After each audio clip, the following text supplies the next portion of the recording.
To become ethical hacker. अब ये मैंने बनाया है यहाँ पे नरूटो का एनोलॉजी लेके, ठीक है। मेरे चैनल की थीम नरूटो के ऊपर है एंड ये मेरा बिल्कुल ओरिजिनल है यहाँ पे। तो ये मैंने अलग अलग क्लासेस के बनाया है। 8th क्लास से शुरू हो रहा है यहाँ पे। तो मान लो आप नूब नरूटो अभी 8th क्लास में हो, आपको कुछ नहीं पता हैकिंग के बारे में, क्या चीज़ों के बारे में, लेकिन आपने ये वीडियो देखी है। तो आपको अब क्या करना है, रोड मैप क्या होना चाहिए आपका, आपको अपने गोल्स कैसे सेट करना है। तो 8th और 9th क्लास में आप क्या करोगे, अपनी बेसिक आईटी नॉलेज है जो, आप उसको पक्का कर लो और नेटवर्किंग को पक्का कर लो, ठीक है। अब ये कैसे करोगे आप, बेसिक आईटी नॉलेज के लिए आपके जो 8th की या 9th की जो बुक होती है, आप उसको क्या कर सकते हो, रेफर कर सकते हो, जो आईटी की बुक आपको स्कूल से होती है। अदर देन दैट मैं अभी रिसोर्सेज बताऊंगा सबके, तो आप उनको भी रेफर कर सकते हो, ठीक है। तो 8th और 9th में आपको क्या करना है, आपकी जो आईटी नॉलेज है उसको बिल्कुल स्ट्रॉन्ग कर देना है एकदम, ठीक है। कि आपकी क्लास में आपसे बढ़िया आईटी किसी और को ना है। और नेटवर्किंग को भी, कि बंदे जो 11th 12th में ऑप्शनल में कंप्यूटर साइंस लेके पढ़ते हैं, वो नेटवर्किंग आपको 8th या 9th क्लास में आ जानी चाहिए, ठीक है। फिर 10th तक आते आते आपको क्या करना है, लिनक्स और कोडिंग स्किल्स में ध्यान देना है। तो आप 10th में घुसे तो आप VMware इंस्टॉल कर सकते हो या वर्चुअल बॉक्स इंस्टॉल कर सकते हो, उसमें कोई भी आप लिनक्स डिस्ट्रीब्यूशन डाल लो। मेरे हिसाब से मिंट से आप शुरू कर सकते हो, लिनक्स मिंट काफ़ी ईजी है इंस्टॉल करना। उबंटू भी है, ठीक है, आप उसका भी यूज़ कर सकते हैं। एंड देन आप क्या है, लिनक्स चलाना शुरू करो, ठीक है। धीरे धीरे लिनक्स चलाना शुरू करो, कमांड्स के साथ फेमिलियर होना शुरू करो, टर्मिनल के साथ फेमिलियर होना शुरू करो। जब आप एक बारी हो जाओगे फेमिलियर लिनक्स के साथ, फिर आप पाइथन और जावास्क्रिप्ट की तरफ थोड़ा थोड़ा जा सकते हो। बेसिक प्रोग्राम बनाना सीखो पाइथन में या जावास्क्रिप्ट में, ठीक है। तो अगर आपने ये दोनों चीज़ें कर ली 8th 9th और 10th तक, तो आप 10th में क्या गेनिन नरूटो बन जाओगे। तो जिसने नरूटो देखा है, तो गेनिन एक क्या होती है, शिनोबी की क्लास है, ठीक है। तो पहले नूब से बनता है वो गेनिन, अब गेनिन बनेगा वो, तो एक उसकी रैंक ऊपर हो गई यहाँ पे। अब आप 11th क्लास में जब घुसोगे, तो आपको साइबर सिक्योरिटी फंडामेंटल्स है, उनको अच्छे से चाट जाना है, ठीक है। आपको सिक्योरिटी पता होनी चाहिए कि सिक्योरिटी इंप्लीमेंट कैसे होती है। इसमें आप क्या करो, यूट्यूब वीडियोस देखो, नए जो साइबर अटैक्स हैं, नए जो ब्रीचेज हैं, उनके बारे में पढ़ो, कैसे वो अटैक परफॉर्म किया गया था। समझना है तो उसमें और रिसर्च करो। आजकल ChatGPT आपके पास अवेलेबल है, ठीक है। तो इन सारी चीज़ें कर सकते हो। रिसोर्सेज हैं आपके पास वेरियस, ठीक है, न्यूज़ के। तो आप देखो ऑनलाइन कहाँ कहाँ पे ब्रीच हुआ है, कैसे ब्रीच हुआ है, कैसे हैकर्स ने कौन से मालवेयर का यूज़ किया था, ठीक है। तो वो सारी चीज़ें आपको, क्या रैंसमवेयर क्या होता है, और साइबर सिक्योरिटी जो फंडामेंटल है, कैसे सिक्योरिटी इंप्लीमेंट की जाती है, फायरवॉल्स क्या होते हैं, ये सारी चीज़ें आप पढ़ो, ठीक है, 11th में। और ये सारी चीज़ें आपको साइड बाय साइड करनी है, ठीक है। तो जो आपकी नॉर्मल पढ़ाई है उसके साथ साथ आपको ये सारी चीज़ें दिन में 1 घंटा या 2 घंटा निकाल के करना है। फिर आप 12th में आते आते हैं जो learn hacking and pen testing. अब आप जो कोर कॉन्सेप्ट है, नेटवर्क हैकिंग की तरफ जाओ या वेब हैकिंग की तरफ जाओ या वायरलेस की तरफ जाओ। 12th से आप क्या करोगे, हैकिंग पढ़ना और इसको प्रैक्टिस करना शुरू करोगे।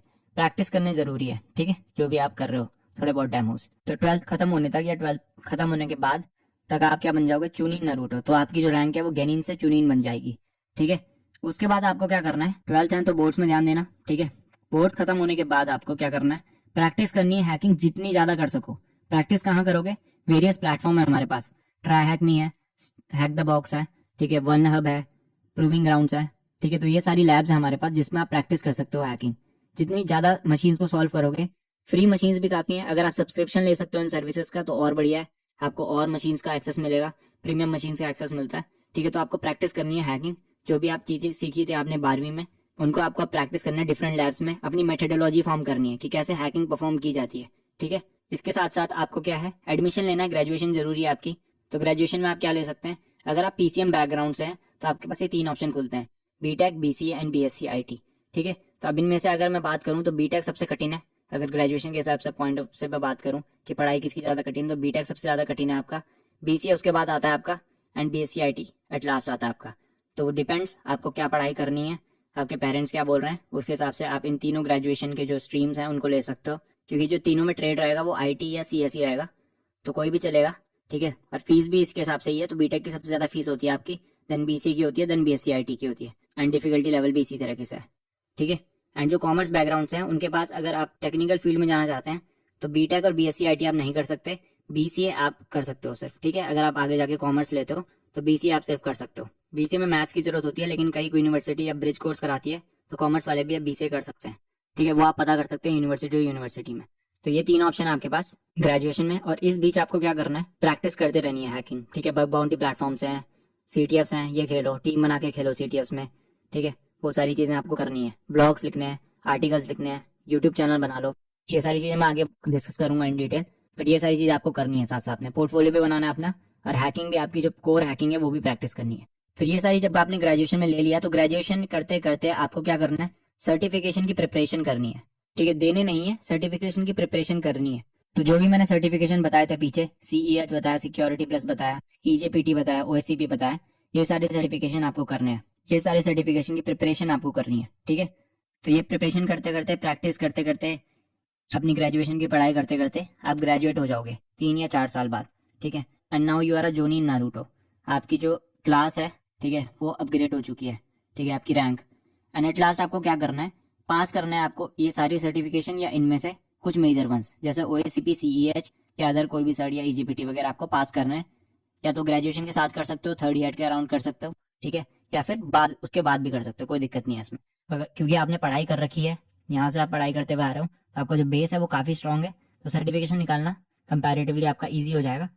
आप एग्जाम शेड्यूल करो एंड आपका 2 से 3 महीने में भी कोई सर्टिफिकेशन निकल सकता है, कोई बड़ी बात नहीं है अगर आपकी फाउंडेशन स्ट्रांग है तो, ठीक है। तो आपने एक बार OSCP, CEH वगैरह आपने ले लिया क्रेडेंशियल, आपके प्रोजेक्ट्स अच्छे हैं, आपने इतने सालों की हैकिंग करी है, इतने साल से आपने साइबर सिक्योरिटी पढ़ा है, तो आपके जो जॉब मिलने के चांसेस हैं वो काफ़ी इंक्रीज हो जाएंगे। एंड एट लास्ट आप बन जाओगे इथिकल हैकर या होकागे नारुतो, ठीक है। तो आपने नूब नारुतो तो शुरू करा था, अब आप होकागे नारुतो बन चुके हैं यहाँ आते आते, अगर आप इस रोड मैप को अच्छे से फॉलो करते हो, ठीक है। तो ये किसके लिए है, 8th में जो बच्चा है उसके लिए। सेम चीज़ 9th और 10th में आप सेम चीज़ करनी है। तो 9th में वो मान लो 9th या 10th दोनों, तो 9th में हो तो IT नॉलेज नेटवर्किंग, 10th में आते आते ये सेम चीज़ है, सब कुछ सेम चीज़ है, ठीक है। टाइमलाइन चेंज हो रही है बस। नेक्स्ट अगर आप 11th-12th में, तो आपको क्या करना है, 11th में बेसिक IT नेटवर्किंग निपटाओ, ठीक है। फिर 11th में ही आपको लिनक्स और कोडिंग निपटाना पड़ेगा। आपके पास अब टाइम कम है, जो पहले से शुरू कर रहा है उसके पास टाइम ज्यादा है, ठीक है। 8th क्लास के बच्चे के पास टाइम ज्यादा है as compare to 12th class का 11th क्लास का बच्चा। टाइम ज्यादा या कम होने की मैं बात नहीं कर रहा हूँ, बस मैं रोड मैप के हिसाब से बात कर रहा हूँ। अगर आपको स्ट्रेट आउट ऑफ कॉलेज एक नौकरी चाहिए या कॉलेज के अंदर एक इंटर्नशिप या नौकरी का अपॉर्चुनिटी चाहिए, तो आपको ये चीजें करनी पड़ेंगी पहले से, ठीक है। तो 11th में हो, बेसिक IT नॉलेज और नेटवर्किंग आप कर सकते हो आराम से, लिनक्स और कोडिंग स्किल्स आप आराम से निपटा सकते हो, ठीक है। अगर आपने कंप्यूटर साइंस ली होगी तो कोडिंग आपकी वहाँ कवर हो सकती है आराम से, नेटवर्किंग आपको पढ़ाई जाती है 11th-12th में, तो वहाँ पे आपकी कवर हो जाती है, नहीं तो आप खुद भी पढ़ सकते हो, ठीक है। एंड 12th में आते आते आपको साइबर सिक्योरिटी फंडामेंटल्स और थोड़ी बहुत हैकिंग की प्रैक्टिस करनी शुरू कर देनी है, लर्न करना है हैकिंग की टेक्निक्स को और प्रोसीजर्स को, ठीक है। जब आप ये कर लेंगे उसके बाद सेम चीज़ है, प्रैक्टिस करो अपने ग्रेजुएशन में आके, ग्रेजुएशन चूज करो अपने स्ट्रीम के हिसाब से, एंड देन सर्टिफिकेशन की प्रिपरेशन करो, सर्टिफिकेशन दो, and then you can land a awesome job. तो मैंने 11th-12th का बता दिया, अब मैं कॉलेज वालों को बता देता हूँ जो ऑलरेडी कॉलेज में है, ठीक है। तो मेरे पास कई क्वेश्चंस आते हैं कि मैं सेकंड सेमेस्टर में हूँ, फर्स्ट सेमेस्टर में हूँ, या 2nd ईयर में हूँ, 3rd ईयर में हूँ, तो मुझे क्या करना है इस फील्ड में, ठीक है। तो इट डिपेंड्स। तो अभी जो मैंने यहाँ पे सिनेरियो लिया है that is for pursuing graduation. तो अभी कोई फर्स्ट सेमेस्टर में बच्चा है, अभी कॉलेज में उसने कदम रखा है और उसे साइबर सिक्योरिटी जैसी कोई चीज़ पता लगी है, हैकिंग जैसी कोई चीज़ पता लगी, तो वो क्या करेगा, फर्स्ट सेमेस्टर में बेसिक IT नॉलेज नेटवर्किंग निपटा दो, ठीक है। सेम चीज़ है, आराम से कर लोगे, कोई बड़ी बात नहीं है इसमें। नेटवर्किंग आपको स्कूल में भी पढ़ाई गई होगी 11th-12th में, अगर आपकी कंप्यूटर साइंस रही है, नहीं है तो आप यूट्यूब से पढ़ सकते हो, या फिर अभी मैं रिसोर्स बताऊंगा उससे आप पढ़ सकते हो, ठीक है। सेकंड सेमेस्टर में लिनक्स और कोडिंग स्किल्स, कोडिंग अगर आप कोई BTech BCA टाइप डिग्री कर रहे हो तो आपको वहाँ पे कोडिंग सिखाई जाएगी, लिनक्स भी वहाँ पे आपको सिखाया जाएगा मोस्ट प्रोबेबली, ठीक है। 3rd सेमेस्टर में आते आते आपको फंडामेंटल सिक्योरिटी के पढ़ने हैं। फर्स्ट ईयर कंप्लीट होने के बाद, ये फर्स्ट ईयर कंप्लीट होने तक आपको ये सारी चीज़ें अच्छे से आनी चाहिए, नेटवर्किंग और लिनक्स वगैरह। उसके बाद आपको सिक्योरिटी फंडामेंटल्स पढ़ने हैं, फिर हैकिंग वगैरह करनी है 4th सेमेस्टर तक, मतलब 2nd ईयर तक आपको हैकिंग में आनी चाहिए, आपको टेक्निक्स पता होनी चाहिए और आपको पता होना चाहिए कि साइबर अटैक परफॉर्म किए कैसे जाते हैं, ठीक है। मैं ये नहीं बोल रहा हूँ आपकी स्किल्स वैसी होनी चाहिए, पर मैं ये बोल रहा हूँ आपको समझ में आनी चाहिए चीज़ें, बिकॉज आप स्किल्स गैदर कर सकते हो विद टाइम, पर सिक्योरिटी समझना एक अलग ही चीज़ है, ठीक है। फिर 2nd ईयर कंप्लीट होते होते आप चुनीन बन जाओगे, प्रैक्टिस करनी है 3rd ईयर में जाते जाते, तो प्रैक्टिस करनी है आपको फाइनल ईयर में, बहुत ज़्यादा प्रैक्टिस करनी है, अपने पोर्टफोलियो स्ट्रॉन्ग करना है, ठीक है। अपने प्लेटफॉर्म में रैंक वगैरह अच्छी रखनी है, ट्रैक में, हैक द बॉक्स में लोगों के साथ कनेक्ट करना है, ठीक है। एंड साथ साथ में प्रिपेयर करना है फाइनल ईयर में ही आपको, तो 5th सेमेस्टर में करो या 6th सेमेस्टर में करो सर्टिफिकेशंस के लिए, ठीक है।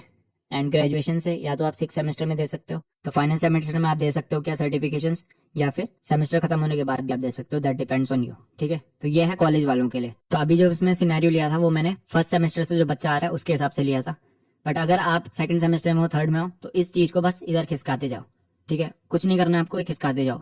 फाइनल सेमेस्टर में कोई दिक्कत नहीं है, ठीक है। 1 साल लगेगा, 6 महीने से 1 साल लगेगा आपको, आपका बेस ऑलरेडी स्ट्रांग हो चुका होगा। अगर आपने कॉलेज में पढ़ाई करी है, थोड़ा बहुत पढ़ाई करी है, थोड़ा बहुत कोडिंग आती है, तो आपको चीज़ें उतनी मुश्किल नहीं लगेंगी, तो आप फास्ट ट्रैक कर सकते हो अपनी प्रोग्रेस को। बट जो ओवरऑल रोड मैप रहेगा वो यही रहेगा, ठीक है।